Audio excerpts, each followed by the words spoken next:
ओम नमः शिवाय। जय माता दी दोस्तों। अश्विन मास की अमावस्या को सर्वपितृ अमावस्या कहा जाता है। सर्वपितृ अमावस्या पितृपक्ष के अंतिम दिन पड़ती है।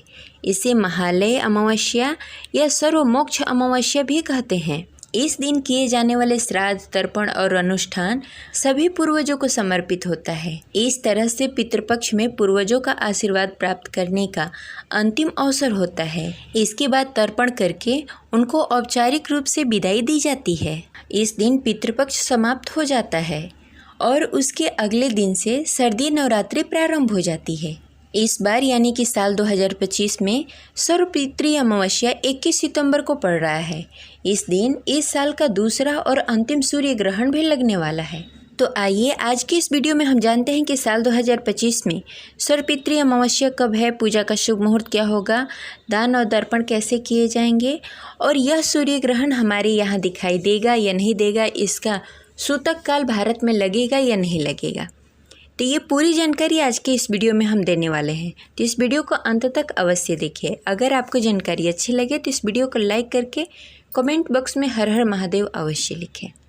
हमारे चैनल पर व्रत कथा भी सुनाई जाती है, तो उसका आनंद अवश्य उठाएं। सर्वपितृ अमावस्या पर उन सभी पूर्वजों का श्राद्ध किया जाता है जिनकी पुण्यतिथि स्पष्ट नहीं होती है। अगर आप अपनी उचित तिथि पर अपने किसी पूर्वज के नाम से श्राद्ध नहीं कर पाए हैं तो सर्वपितृ अमावस्या पर यह श्राद्ध और तर्पण कर सकते हैं। और पूर्णिमा तिथि पर मृत्यु प्राप्त करने वाले लोगों का भी श्राद्ध इसी अमावस्या तिथि पर की जाती है। मान्यता है कि अमावस्या तिथि पर किया जाने वाला श्राद्ध और तर्पण परिवार के सभी पूर्वजों की आत्मा को शांति देता है और पूर्वज प्रसन्न हो जाते हैं।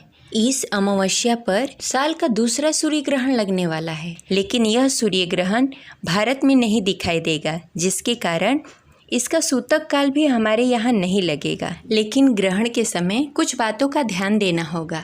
खास तौर से गर्भवती महिलाओं को ग्रहण के दौरान कोई नुकीली वस्तुओं का इस्तेमाल ना करे, चाकू छुरी का इस्तेमाल ना करे, इस बात का विशेष ध्यान देना है। हिंदू पंचांग के अनुसार साल 2025 में सर्वपितृ अमावस्या का प्रारंभ 21 सितंबर को रात्रि 12:16 पर होगा। वहीं 22 सितंबर को रात्रि 1:23 पर इसका समापन होगा। उदय तिथि के अनुसार 21 सितंबर दिन रविवार को सर्वपितृ अमावस्या मनाई जाएगी। इसी दिन पितरों के निमित्त दान और दर्पण किए जाएंगे और पिंडदान किया जाएगा और इसी दिन व्रत और स्नान दान किया जाएगा। अश्विन अमावस्या के दिन पितरों की शांति और कृपा प्राप्त करने के लिए विशेष रूप से महत्वपूर्ण है। इस दिन कुछ खास उपाय करने से पितरों का आशीर्वाद मिलता है और जीवन में सुख, समृद्धि और शांति का वास होता है। अश्विन अमावस्या के दिन पितरों का तर्पण और श्राद्ध कर्म अवश्य करें। इस दिन कुश, तिल और जौ से तर्पण करने से पितरों की आत्मा को शांति मिलती है। वे प्रसन्न होकर अपना आशीर्वाद प्रदान करते हैं। सर्वपितृ अमावस्या के दिन सूर्योदय से पहले उठकर पवित्र नदी, तालाब या घर के जल में गंगा जल डालकर स्नान आदि से निवृत्त होकर स्वच्छ साफ वस्त्र धारण करें और पूजा स्थान को गंगा जल से शुद्ध करें।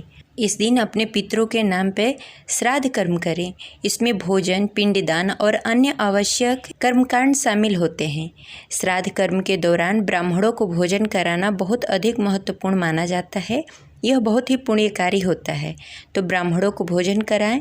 अश्विन अमावस्या के दिन दान का विशेष महत्व होता है, तो इस दिन वस्त्र, अन्न, धन और अन्य आवश्यक वस्तु ब्राह्मण और गरीब जनों को दान करें। गौदान, अन्न दान और तिल दान विशेष रूप से शुभ माना जाता है।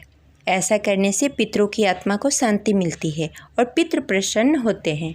इस दिन किया गया दान 100 गुना फलदायी होता है। इसके साथ ही इस दिन कौवे को भोजन कराया जाता है, कुत्ते को भोजन कराया जाता है। इन सभी कार्यों से पितृ प्रसन्न होते हैं और उनका आशीर्वाद अपने परिवारजनों पर बना रहता है। इस दिन पीपल के वृक्ष की पूजा करने का अत्यंत ही शुभ माना जाता है। ऐसे में इस दिन पीपल के वृक्ष के नीचे दीप जलाकर, जल चढ़ाकर और 7 बार परिक्रमा करनी चाहिए।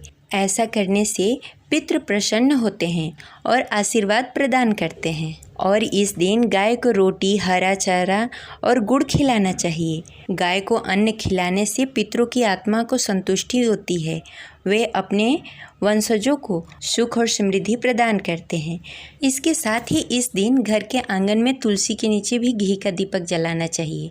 तुलसी की पूजा दीपदान करने से घर में सकारात्मक ऊर्जा का संचार होता है और भगवान विष्णु और माता तुलसी की कृपा आपके घर में सदा सर्वदा बनी रहती है, जिससे आपके घर में कभी भी धन की कमी नहीं होती।